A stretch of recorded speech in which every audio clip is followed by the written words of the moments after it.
잠언 21장 마음, 공의, 혀, 이 세 가지 주제에 대해서 살펴보겠습니다. 첫 번째 2절을 같이 읽죠. 사람의 행위가 자기 보기에는 모두 정직하여도 여호와는 마음을 감찰하시느니라.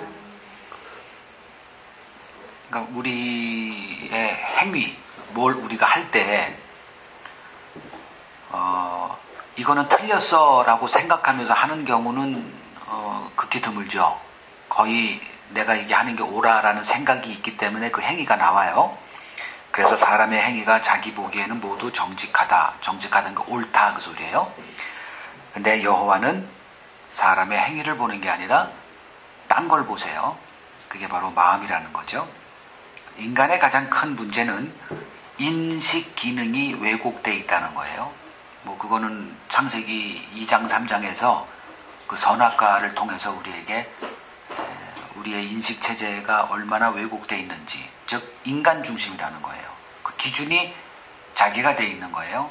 근데 하나님의 나라는 하나님이 중심이에요. 그 자기가 자기를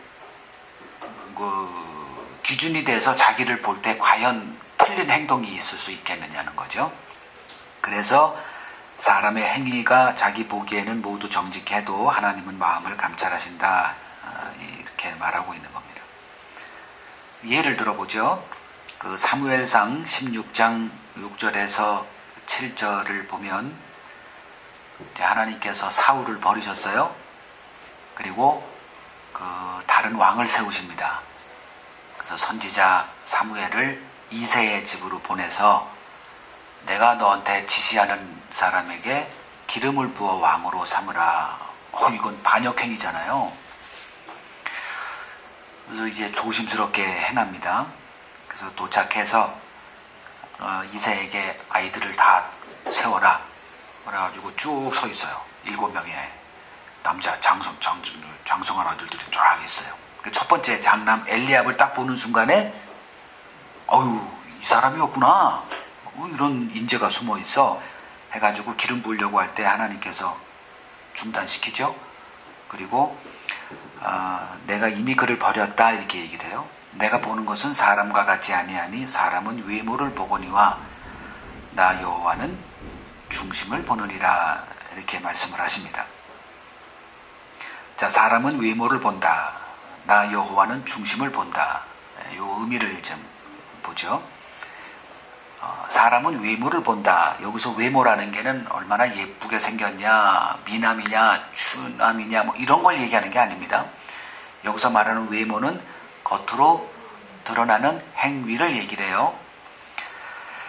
그래서 마태복음 6장 1절 보면 사람에게 보이려고 그들 앞에서 너희 의를 행하지 않도록 주의하라. 그래야하지 아니하면 하늘에 계신 너희 아버지께 상을 받지 못하느니라 이렇게 말씀을 합니다. 그러니까 우리의 행위는 무엇을 지향하느냐 하면은 사람의 눈을 보고 어떤 행위들을 해요. 내가 어떤 행위를 할 때 말을 하든 어떤 액션을 취하든 어떤 모습을 몸동작을 하든 다 사람을 의식하면서 해요. 그래서 나 여호와는 중심을 본다. 여기서 중심은 마음이죠. 마음을 감찰하시는 거예요. 그래서 예레미야 17장 9절에서 10절을 보시면 만물보다 거짓되고 심히 부패한 것은 마음이라 누가 능히 이를 알리오마는, 그러니까 인간은 숨겨져 있는 은폐되어 있는 인간의 마음을 알 수 없다는 거예요. 누가 알 수 있니?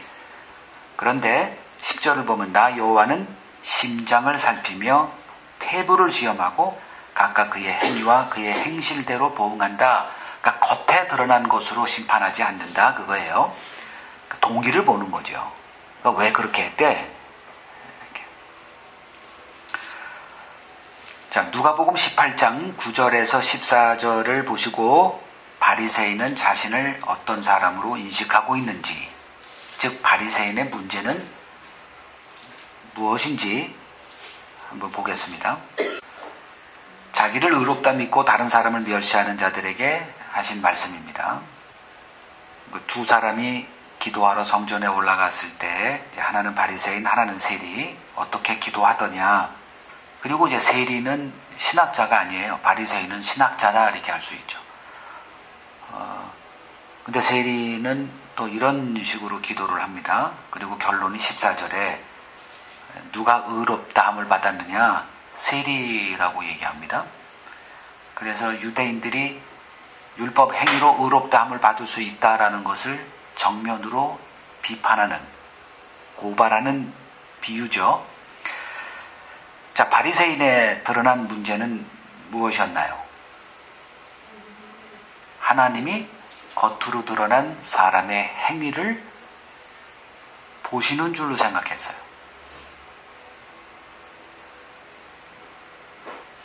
그래서 율법 행함으로 얻어진 의를 얻고자 그렇게 힘을 썼던 거죠. 그 대표적인 구절이 이제 신명기 28장이에요.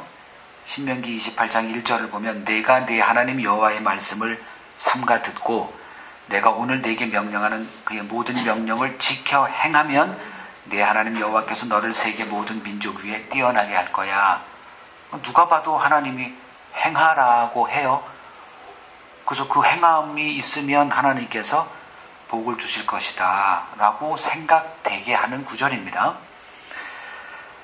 그래서 사람들이 이제 율법을 주셨을 때 지킬 수 없는 사람에게 율법을 줬겠냐, 이게 일반적인 상식이에요. 그러니까 교회사 2000년사를 보면 이런 논쟁이 끊임없이 벌어졌어요. 주기별로 이렇게 등장을 합니다. 그 율법을 줬을 때 지키지도 못한 사람에게 율법을 줬겠냐, 그리고 지키라고 했겠냐. 근데 주님이 오셔서 이제 그러한 생각을 뒤집어 놓으셨죠. 마태복음 7장 21절에서 23절을 보면 나더러 주여 주여 하는 자마다 천국 가는 게 아니야. 오직 하늘에 계신 내 아버지의 뜻대로 행하는 자라야 천국 가. 그래 놓고 그때 이제 사람들이 내게 이르러 내가 주의 이름으로 이것도 하고 저것도 하고 다 행입니다. 그 행위, 지금 그 유대인들의 그 세계관, 구원관 뭐 이런 걸 가지고 이렇게 살았던 사람들에게 주님이 뭐라 그러냐면 나는 너희들을 몰라 이 불법을 행하는 자들아 다 내게서 떠나, 이렇게 하신단 말이에요. 그러니까 행위를 하나님이 보시고 의롭다 하신다는 그 유대인들의 생각 자체를 예수님이 그냥 그 산상수훈 그 결론 부분에서 다 무너뜨리신 거예요. 이게 유대인들과 이제 예수님과의 이 대립, 충돌, 피할 수 없게 된 거죠. 그러니까 하나님이 인간의 행위를 안 보세요. 근데 우리는 보신다고 생각하거든요. 이게 인식관의 문제예요. 그래서 주님이 이제 유대인들에게 요구한 게 있어요. 요한복음 6장 28절에서 29절을 보면 우리가 어떻게 해야 그러면 하나님의 일을 할 수 있나? 하나님의 일이라는 게 도대체 뭐야? 노골적으로 예수님에게 물을 때 예수님께서 하나님께서 보내신 일을 믿는 것이 하나님의 일이야.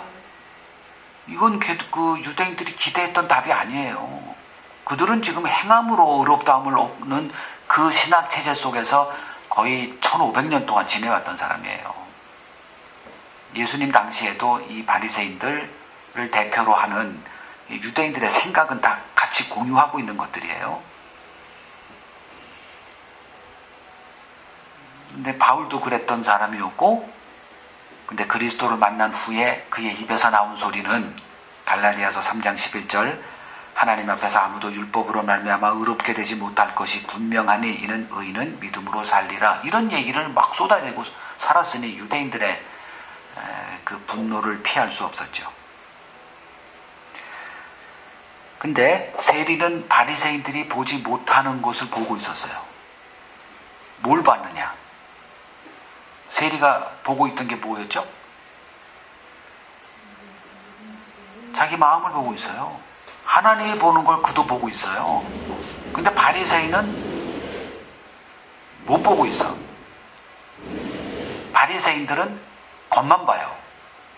근데 세리는 마음을 보고 있네요. 그래서 죽겠는 거예요. 고통스러워서. 이런 모습으로 어떻게 하나님 앞에 나아가 죽겠는 거예요. 그 고통 속에서 하나님 나를 불쌍히 여겨달라는 그 한마디만 달랑 들고 하나님 앞에 섰더니 예수님이 저 바리새인이 아니라 이 세리가 의롭다함을 받고 갔어. 이렇게 되는 거예요. 자, 이러한 마음, 즉 자기 마음의 실상을 보고 고통하는 사람, 이것을 이제 마음이 가난한 자, 의에 줄이고 목마른 자, 뭐 애통하는 자, 이렇게 얘기하는 겁니다. 이제 그 다음 구절 보죠. 마태복음 9장 12절에서 13절을 보시고 우리에게 가장 필요한 게 뭘까 한번 보겠습니다. 마태복음 9장 12절에서 13절 제가 읽어드릴게요. 예수께서 들으시고 이르시되 건강한 자에게는 의사가 쓸데없고 병든 자에게라야 쓸데있느니라. 너희는 가서 내가 긍휼을 원하고 제사를 원하지 아니하노라 하신 뜻이 무엇인지 배우라. 나는 의인을 부르러 온 것이 아니요 죄인을 부르러 왔노라 하시니라. 자, 여기서 13절 중간쯤 보면 다시 배우래요. 너희의 신앙생활 헛되게 했구나. 낙제, F학점 받은 겁니다. 그 딴에 자기 딴에는 열심을 다해서 자기 생명을 걸고 하나님의 말씀을 배우고 하나님이 우리에게 요구하신 것이 무엇인가 리스트업을 해서 그대로 살아왔는데 주님 앞에서 딱 낙제, 다시 배워. 얼마나 성질이 가겠어요. 그러니까 바리새인들과 예수님은 서로 한 사람이 죽어야 돼요. 그 힘 있는 사람이 승리하죠. 그래서 예수가 죽은 겁니다. 그러니까 인간에게 가장 필요한 게 뭘까? 하나님을 아는 지식이에요. 근데 안다고 생각하니까 방법이 없죠. 그런 사람에게 아무리 하나님을 배우라고 해도 씨가 안 맥혀요. 그냥 성질만 납니다. 마음은 더 다치고 안 되는 거예요. 안 돼요. 지금 바리새인이 그랬죠. 아니 우리는 하나님을 아는데 근데 예수님은 너희들은 하나님을 몰라.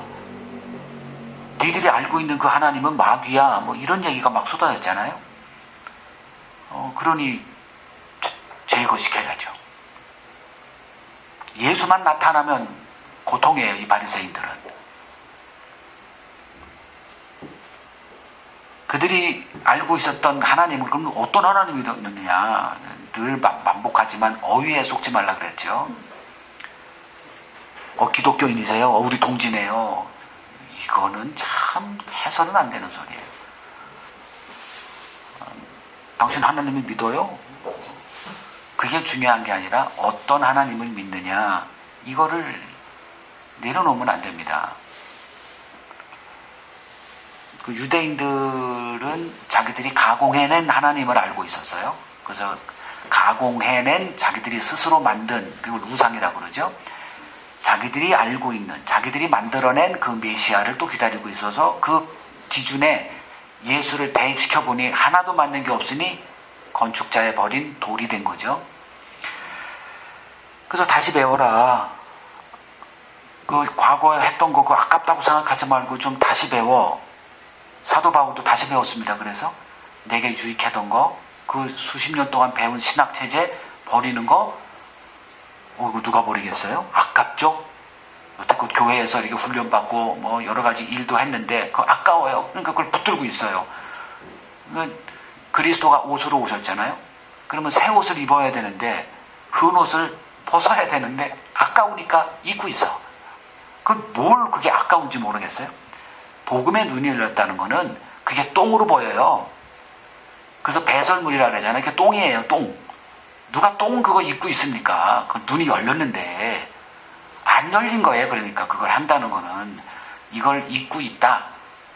옛날 것을 붙들고 있다. 똥인 줄 모르니까 냄새 나는데도 향기로운 것으로 이렇게 붙들고 있는 거예요.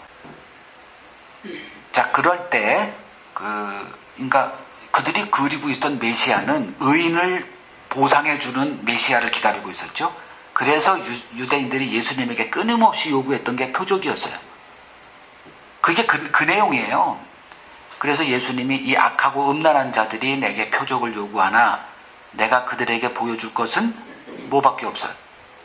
요나의 표적밖에 없다. 자, 오늘 제가 요나의 표적에 대해서 설명합니다.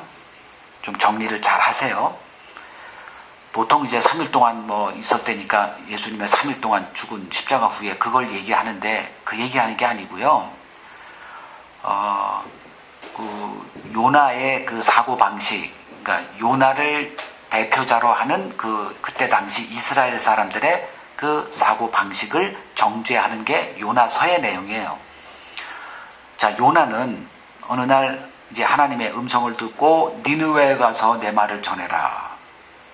이 얘기를 듣고 어떻게 했어요? 냅다 도망쳤죠. 그러니까 하나님이 가라고 한 데는 저쪽인데 저 스페인 쪽으로 도망쳤다니까요. 그 도망치다가 태풍을 만나고 결국은 제비 뽑아가지고 그 사람이 딱 걸렸잖아요. 아이고, 그때 이제 이실직고 하는 거예요. 이 풍랑의 원인은 납니다. 알아요, 자기도. 죄 짓고는 못 살아요, 하나님은. 그래서 이제 이실직고 하고, 그럼에도 이 이방인들이 이제 그 사람을 살려보겠다고 발버둥 치다가 안 돼. 내가 얘기했잖아. 날 갖다 버려, 제발. 그러면 풍랑 없어져. 정말이야? 이거 어떻게 이런 신이 있어? 해서 던지니까 풍랑이 없어지고 저들은 살아요. 요나는 바다에 빠져 죽어야 되는데 큰 물고기가 걷어요. 그러니까 그 물고기 뱃속에서 어떤 시간을 보냈을까? 3일을 있어야 되는데 생각해 보세요. 이 안에 뭐가 가득해요? 산으로 가득하죠. 음식을 소화시켜야 되니까. 그래서 요나가 이제 4장에 보면 이 햇빛 때문에 성질을 내는 그런 게 피부가 다 상한 거예요. 그러면 3일 동안에 요나가 물고기 뱃속에서 뭐 했어요? 하나님께 살려달라는 것만 얘기합니다. 그때 하나님이 요나에게 은혜를 베풀어 주세요. 그래서 거기서 죽어라고 회개하죠. 그때 하나님이 그에게 은혜를 베풀어 줘요. 그래서 이제 토해냅니다. 그래서 이제 마지 못해서 니느웨에 가요. 그 3장 하루 종일 하나님의 말씀을 전했죠. 망할 거예요, 이렇게. 그 얘기가 통했어요. 그 신기하게. 그래서 왕을 비롯해서 다 회개했대요. 그 니느웨 사람들이. 그래서 하나님이 그의 뜻을 돌이키사 그들을 향한 심판을 거뒀대요. 이걸 아는 순간 4장 1절에 요나가 어떤 반응을 보여요? 뿔떡 찍어놔가지고 이 뿔딱지, 분성 계속 그런 얘기만 나와요. 요나 하면 뿔딱지만 나는 사람입니다. 뭐가 그렇게 뿔딱지가 나냐? 이걸 찾아내야 돼요. 저 사람은 성격이 왜 저래? 이게 아니에요. 하나님이 요나를 누구로 지금 대표자로 했다? 이스라엘을 대표자로 세운 거예요. 왜 성질을 내? 아니, 가서 전하라 그러면 전하는 게 선지자인데 이게 좀 이상한 사람이에요. 어디서 그가 왜 도망을 갔느냐? 4장 2절에 내가 그때 당신이 나한테 가라고 했을 때 내가 그걸 안 간 이유 딱 얘기가 나오죠. 하나님은 어떤 분? 인애가 끝이 없는 분. 내가 가서 당신 말 전하면 그들이 다 회개하고 할까봐 도망갔다, 요 얘기를 해요. 무슨 선지자가 그런 얘기를 합니까? 아니, 회개를 요구하는 사람이 선지자 아니에요. 근데 회개할까봐, 자, 누가 회개할까봐?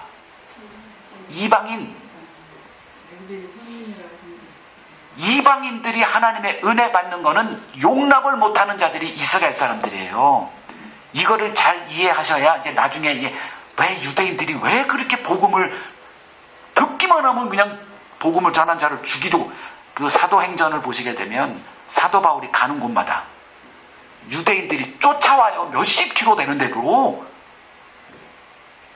아니, 어느 정도 그 복음을 이렇게 미워하면 그 정도로 할까? 자기들이 생겨도 있을 텐데. 지금 이 요나를 통해서 너희들의 신앙이 얼마나 잘못되어 있는지를 지금 고발하는 게 요나서예요. 그 요나의 이 말, 뭐 때문에 분노했을까? 그 이스라엘의 그 사고방식이 뭐였길래 그 이방인들이 하나님의 은혜 받는 거는 용납을 못해요. 왜요? 자기들은 지금 율법을 가지고 그 율법의 그 짐을 지고 살아왔거든. 자, 대학원 졸업생과 고등학생 졸업자가 같은 직장에서 동등한 대우를 받을 때 누가 성질이 나요? 대학원 졸업한 사람이 성질 나죠. 여러분 같으면 안 그러겠어요?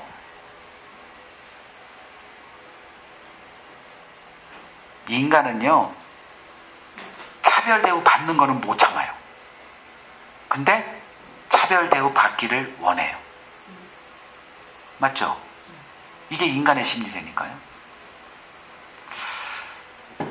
그러면 차별 대우 받고 싶은 사람이 누굴까? 바리새인이었어요.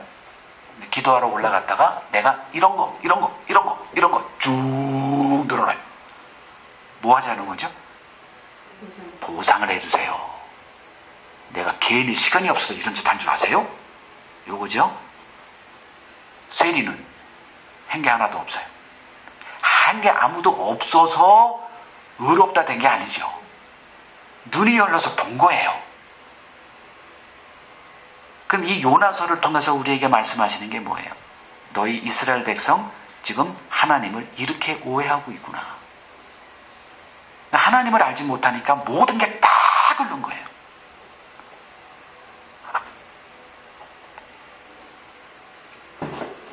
그러니까 지금 요나가 이스라엘을 대변하는 사람이에요. 그의 사고방식을 다 이스라엘 백성들은 다 공유하고 있습니다. 그래서 이러한 일이 벌어질 것을 우려하시고 하나님께서 경고하신 내용이 있어요. 그게 신명기 9장 4절에서 8절입니다. 신명기 9장 4절에서 8절 제가 읽어드릴게요. 내 하나님 여호와께서 그들을 내 앞에서 쫓아내신 후에 네가 심중에 이르기를 내 공의로움으로 말미암아 여호와께서 나를 이 땅으로 인도하여 들여서 그것을 차지하게 하셨다 하지 말라. 이 민족들이 악함으로 말미암아 여호와께서 그들을 내 앞에서 쫓아내심이니라. 네가 가서 그 땅을 차지함은 내 공의로 말미암음도 아니며 내 마음이 정직함으로 말미암음도 아니요 이 민족들이 악함으로 말미암아 네 하나님 여호와께서 그들을 내 앞에서 쫓아내심이라. 여호와께서 이같이 하심은 네 조상 아브라함과 이삭과 야곱에게 하신 맹세를 이루려 하심이니라. 그러므로 네가 알 것은 내 하나님 여호와께서 네게 이 아름다운 땅을 기업으로 주신 것이 내 공의로 말미암음이 아니니라. 너는 목이 곧은 백성이니라. 너는 광야에서 네 하나님 여호와를 경노하게 하던 일을 잊지 말고 기억하라. 내가 애굽 땅에서 나오던 날부터 이곳에 이르기까지 늘 여호와를 거역하였으되 호렙산에서 너희가 여호와를 경노하게 하셨으므로 여호와께서 진노하사 너희를 멸하러 하셨느니라. 지금 우리가 여호수아를 보고 있는 그 장면이죠. 하나님께서 이스라엘에게 함께 하셔서 그들을 쫓아내잖아요. 다 진멸해서.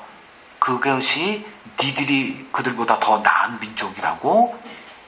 아이고, 그들이 악해서 쫓아낸 걸 보고 도대체 저들하고 니들 차이는 뭐지? 제대로 보면 니들이나 그들이나 똑같은 걸 볼 텐데 왜 쟤들은 악하다고 하지? 요걸 보라고 지금 그들을 진멸하라는 거예요. 자기들이 뭐 잘나서 죽이고 아니죠. 그들과 뭐가 달라? 똑같잖아요. 예수 모르는 사람들과 우리가 다르게 뭐가 있어요? 주일날 나오셨어요? 뭐하러 나오셨어요? 복 받으러 나왔잖아요. 여러분들 마음에. 언제 뭐 하나님 알려고 나왔어요? 복 받으러 나왔는 우리들을 뭐 저쪽 점쟁이다 다 이래저래 복 받고자 했어요. 단지 기독교라는 거 하나 택했다는 거 그건 선택 잘했죠. 아이고, 그 말이 안 되는 얘기 아닙니까? 너희들이 그 하나님의 칼을 손에 쥐어줘서 그 땅에 거하는 자들을 하나하나 죽여가면서 뭘 봐야 되니? 나는 왜 살지? 이걸 생각해야죠. 근데 자기들이 잘났으니까, 하나님이 우리를 예쁘게 봤으니까 그걸 지금 여기서 경고하는 거예요. 너희 공의로움 때문에 내가 너희들에게 그 땅 자들을 이렇게 내쫓는, 제발 좀 오해 좀 하지 말아라. 경고했어요. 근데 요나 때도 똑같은 생각하는 거예요. 우리는 다르지. 나는 주일날 이거 했지. 아유, 유대인들이 그 열심을 낸 거와 우리가 좀 지금 교회 다니는 거랑 어떻게 그건 게임도 안 되는 열심이에요. 근데도 우리는 좀 한다고 그 열심을 자랑해서 하나님 복 주세요. 예수 믿었더니 이 나라가 10대 강국이 50년 만에 됐네요. 늘 이런 거짓말만 가지고 얘기를 하니까 헛된 거품으로만 꽉 있어가지고 우월감으로, 이건 아니죠. 이건 기독교가 아니에요. 인간 조직화된 그 우월감에 사로잡혀 있는 한국 기독교죠. 그들은 이제 가나안에 들어가서 정착한 후 하나님의 이 경고가 뭐 아침 안개 같듯이 싹 사라져 버렸어요. 그래서 끊임없이 하나님의 그 은혜 밖의 세계에 거하는, 우리는 좀 다른 사람들이지 해서 그 율법을 지켜 의를 쌓아서 이방인과 다른 의인의 자리에 굳건히 서 있었던 사람들이에요. 그게 몇천 년 내려와서 예수님 당시도 그 자리를 고수하고 있고, 지금 유대인들도 그런 신앙관을 갖고 있고요.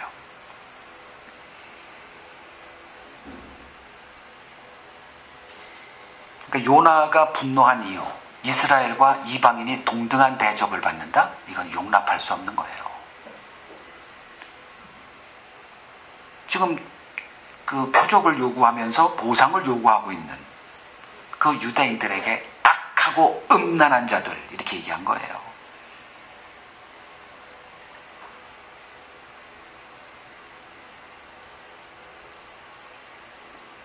나사렛 사람들이 예수를 고향 갔죠. 거기서 한참 얘기했는데 사람들이 와, 참 은혜롭다, 그렇게 끝났으면 좋았죠.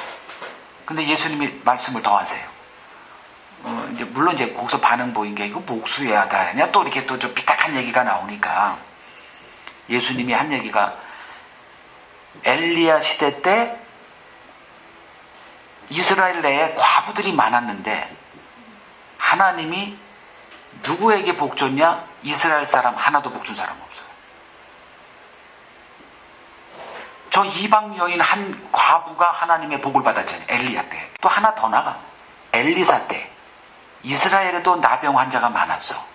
근데 하나님께 고침받은 나병 환자는 이방인 나만이었어. 이 두 얘기를 듣는 순간 보자, 이들이 분을 참지 못하고 예수를 끌어다가 낭떠러지에 떨어 죽이려고 했더라. 뭘 얘기하는 거예요?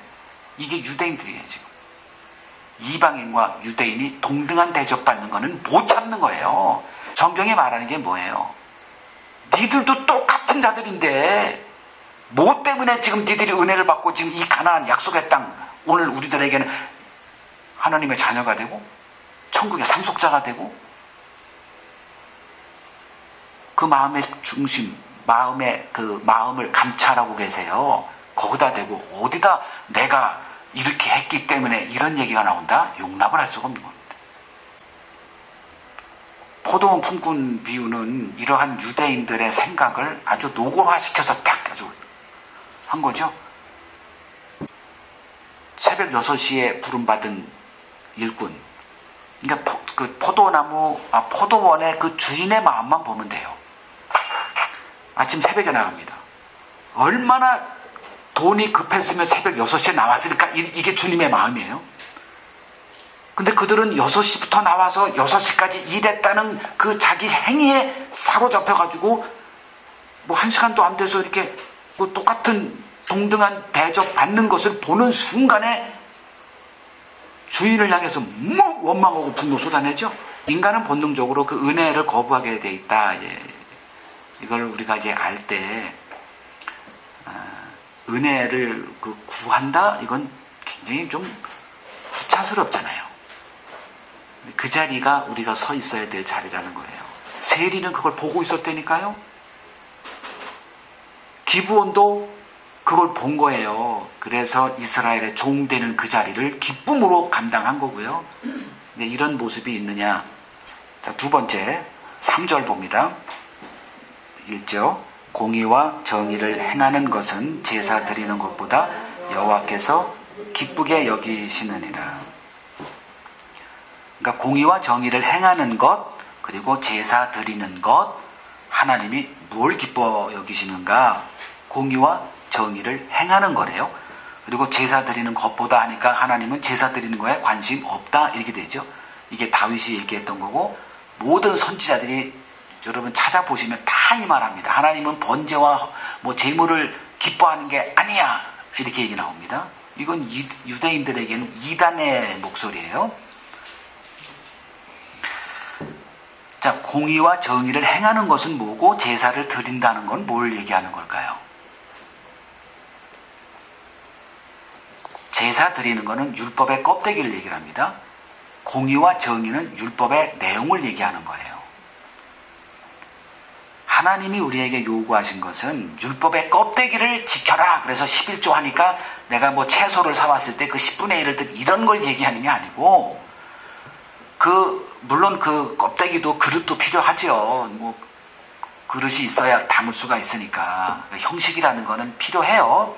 근데 본질을 알게 되면 형식에 매여 있진 않아요. 이거는 틀림없는 거예요. 모르니까 형식을 붙들고라도 이렇게 있는 거예요. 지금 제사 드리는 것, 그리고 공의와 정의를 행하는 것, 이게 이제 복음의 핵심이냐, 복음의 껍데기냐, 율법의 그 본질이냐, 율법의 껍데기냐, 그 소리라는 거예요. 율법을 행하고 있다 생각하던 이스라엘은 제사에 힘썼어요. 근데 주님이 원하는 건 그런 거 아니에요. 제사를 행했다는 얘기는 주님의 은혜를 알았다는 얘기고, 그러면 그 율법이 얘기하고 있는 공의와 정의, 즉 이웃 사랑을 행하는 자가 돼야 되는데 거기에는 관심조차 없어요. 그냥 껍데기만 가지고 한 게 바로 제사를 드리는 일이었어요.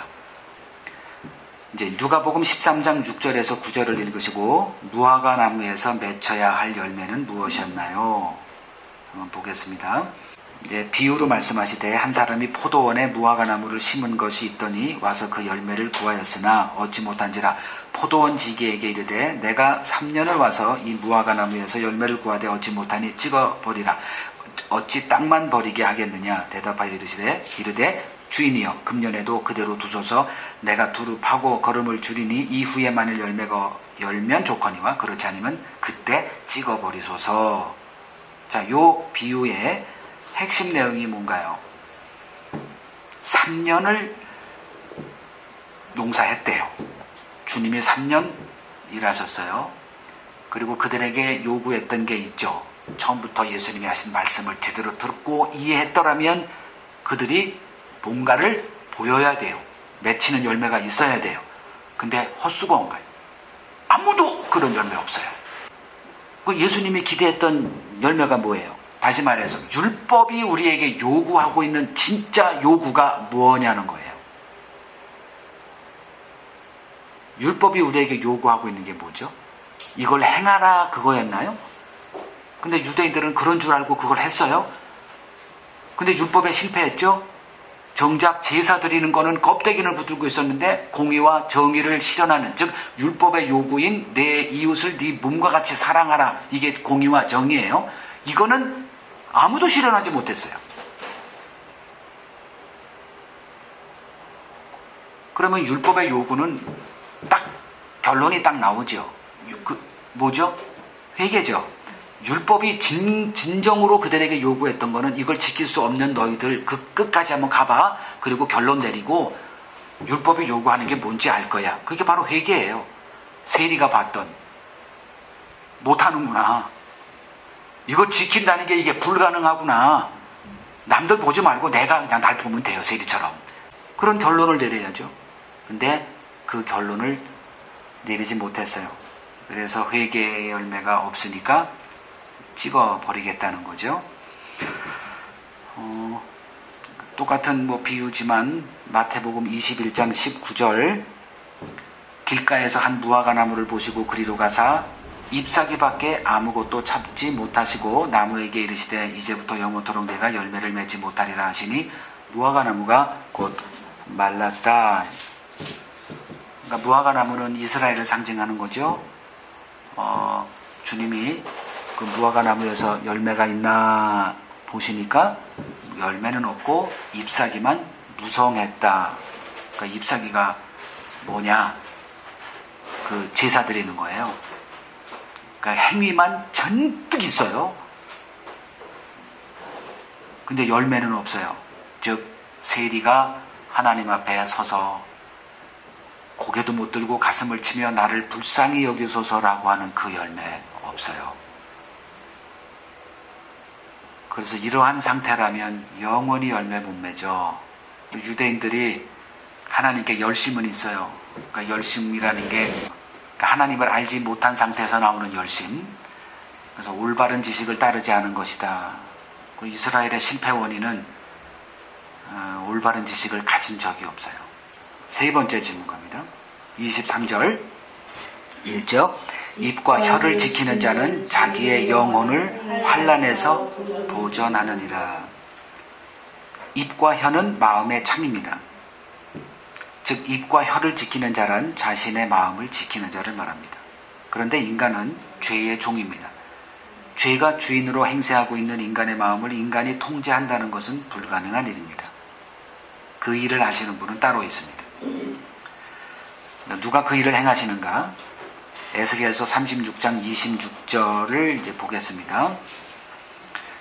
에스겔서 36장 26절에서 27절 읽겠습니다. 또 새 영을 너희 속에 두고 새 마음을 너희에게 주되 너희 육신에서 굳은 마음을 제거하고 부드러운 마음을 줄 것이며 또 내 영을 너희 속에 두어 너희로 내 율례를 행하게 하리니 너희가 내 규례를 지켜 행할지라. 여기에 있는 굳은 마음 그리고 그 마음을 부드러운 마음으로 바꿔 놓으실 거래요. 그 일을 새 영을 우리에게 둠으로써 새 마음을 우리에게 주심으로 그렇게 하겠대요.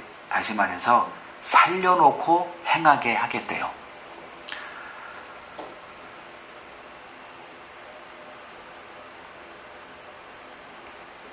새 마음, 즉 굳은 마음에서 부드러운 마음으로 바뀐 마음을 새 마음이다 이렇게 얘기를 해요. 굳은 마음이다. 굳은 마음은 자기 의를 보는 마음이에요. 자기 의로 똘똘 뭉쳐진 뭐 이스라엘 유대인들의 마음이고,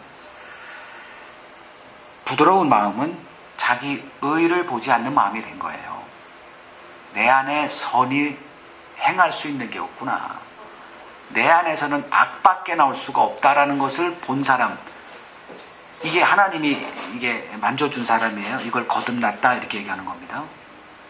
그것만 보면 돼요. 그 사람이 얼마나 열심으로 교회를 다녔냐?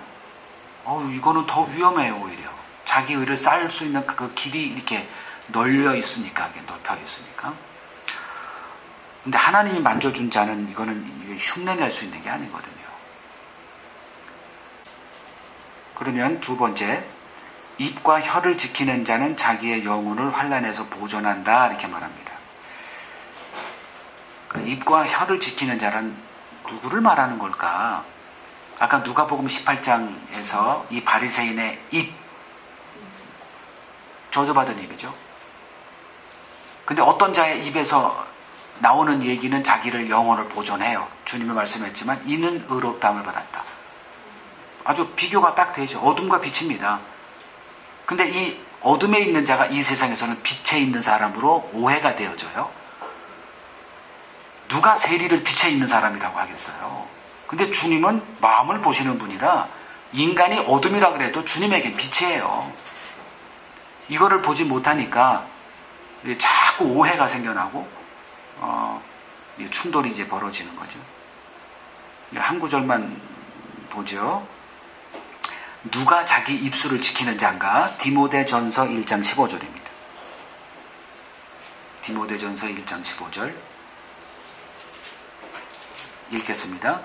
미쁘다 모든 사람이 받을 만한 이 말이여 그리스도 예수께서 죄인을 구원하시려고 세상에 임하셨다 하였도다. 죄인 중에 내가 괴순이라. 죄인 중에 내가 괴순이라. 자기가 누군가를 하나님의 관점으로 보고 있는 자의 입술에서 나오는 소리예요. 그래서 그리스도 예수께서 의인을 구원하려고 이 땅에 왔다 하지 않고 죄인을 구원하러 이 땅에 임하셨다. 알고 있는 자의 고백입니다. 교회 오래 다녀서 이걸 뭐 외워서 하는 게 아니고요. 뭐 죄인 중에 괴수다 이런 얘기를 뭐 하도 많이 들어서 성도들의 입에서 그건 멘트용이지. 자기가 진짜 그걸 보고 자기의 체득화된 그 고백이냐? 이거는 우리가 분별을 해야죠. 그러면 그 사람은 달라요, 진짜. 진짜 다릅니다. 짓밟아도 감사해요. 근데 어떤 사람은 조금만 하면 그 나타나요. 하나님에 의해서 만들어진 사람이냐? 자기가 학습해서 경건하게 사는 사람이냐? 그건 흉내에서 되는 게 아니에요. 그런 능력이 주어집니다. 근데 흉내는 내도 능력은 없어요. 그래서 경건의 모양은 있으나 경건의 능력이 없는 자에게서 돌이켜서 떠나라 이렇게 얘기하는 겁니다. 사도 바울의 입술은 자기 자랑으로 가득했던 사람이에요. 그래서 율법의 의로는 흠이 없다라고 자랑거리가 넘치는 사람이었는데 그리스도를 만난 후에 자기 입술을 지키는 자가 된 거예요. 그 입술을 지킨다는 얘기가 여기다 그 본드를 붙이고 그런 얘기가 아니라 언어의 내용이 달라진 걸 입술을 지킨다고 얘기하는 겁니다. 우리의 입술에는 그리스도의 은혜만을 선포되어지는 입술로 주님이 바꿔놓으셨어요. 자, 오늘 여기까지 하겠습니다.